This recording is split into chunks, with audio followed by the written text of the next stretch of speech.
Hello and welcome to Treasure in Every Verse. I'm your host, author and Bible teacher Kevin Madison. Thank you for joining us today. Okay, friends, we're back and we're in the second chapter of the book of Revelation. We're on our third church, and this is the church of Pergamos. And there were some very interesting things that we learned of Pergamos yesterday. And really, what we went through was just the first verse. So, what I'm going to do, I am going to take the time right now to just read the entire thing before I get into any more explanations because we got stuck on one passage or one verse yesterday. Okay, friends. So Pergamos is known basically as the church that compromised. So when we look at the location of the seven churches, what do we see? We see that every one of these churches was located in Asia Minor. Asia Minor happens to be Turkey today. So that's I don't know if you guys find that interesting, but I find it extremely interesting. When you think about the Roman Empire, most people would think Italy. They would think about this right here, and they would think about Rome. But when you look at it and you say, hey, where really was the most Roman part of the Roman Empire? It was right here.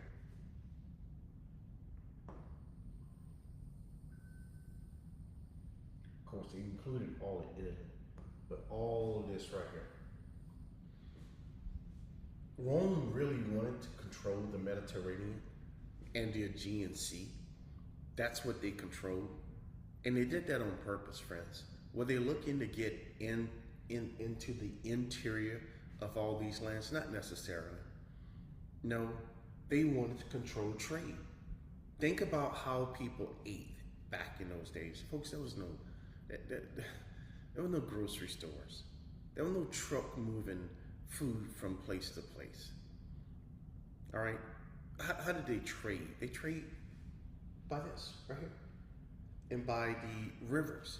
So whoever controlled the Aegean, which is right here, whoever controlled the Mediterranean Sea, which was all of this, listen, folks, they controlled everything.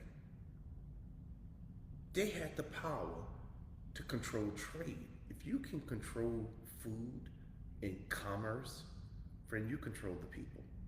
And that's what Rome did. And they used their armies and their navies to enforce this. All right. So, first church we looked at was Ephesus, and you can see Ephesus is right here. Second church we looked at was Smyrna. You see Smyrna right there. Now we're looking at Pergamum or Pergamos. Either way, the city was Pergamos, the area is Pergamum. But there you have it. Now, when we get to the rest of them, it's just the fact that they were all located in this one central area shows you how much of the gospel went to the Middle East first. It is absolutely amazing that the gospel was there first, and look at it today. Look at the area where the gospel went first. What do you notice?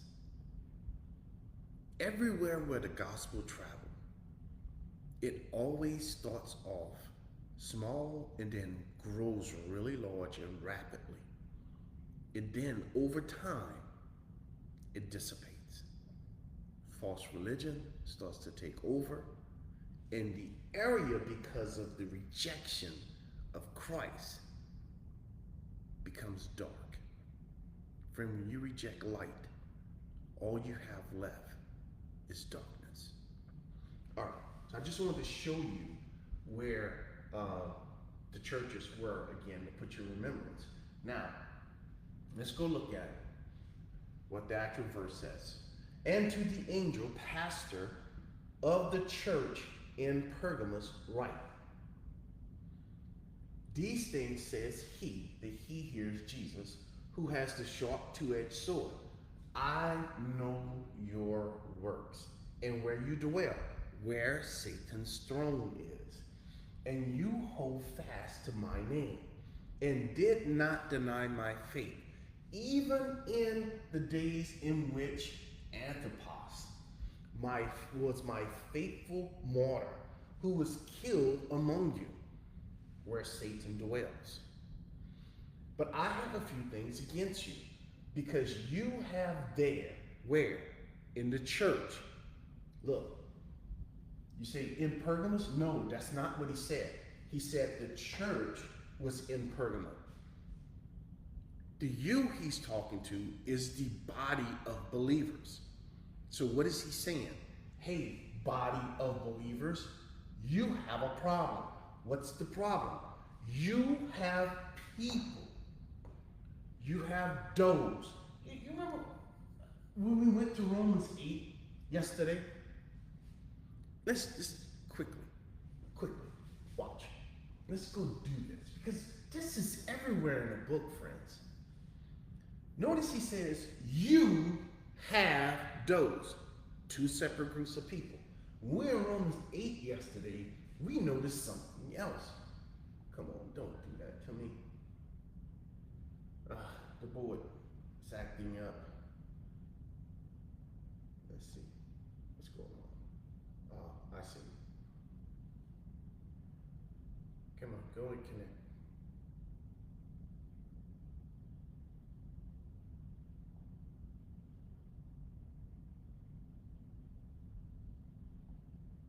Okay. Well, we'll come back to that. Let me finish reading it since it's going to act up with the connection.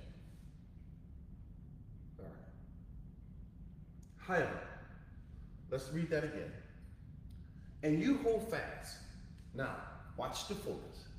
Watch the focus. And watch the change. Pay close attention to this. And you. Who's the you? The you is the body of believers. Okay, and he continues.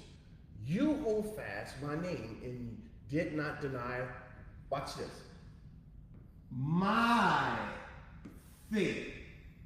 Whose faith did they didn't deny? Yours? Their own? That's not what the book say. That's not what the book teach.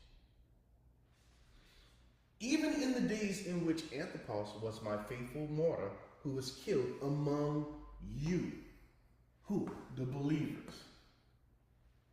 Where Satan dwells. But I have a few things against you.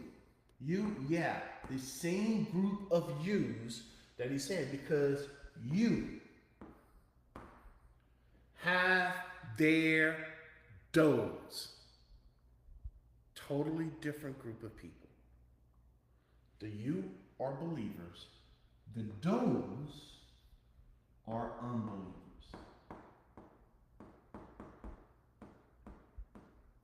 Friends, do you notice when I do my personal study, I do this right here, what you see on the board.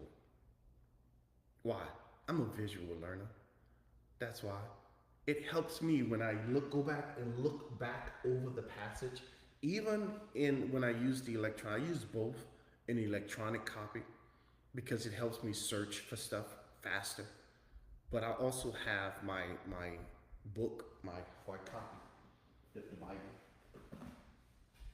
I also have, the hard copy that I use and my notebook.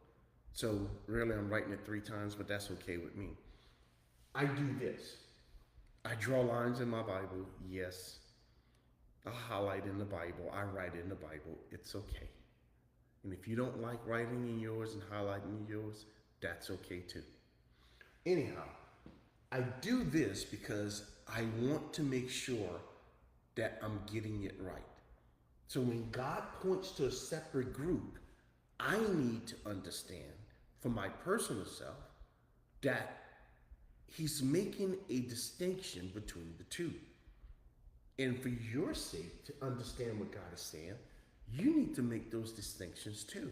When God points out to you 2 separate groups, in a few sentences, in a few passages, you need to make sure that you're not mixing the two.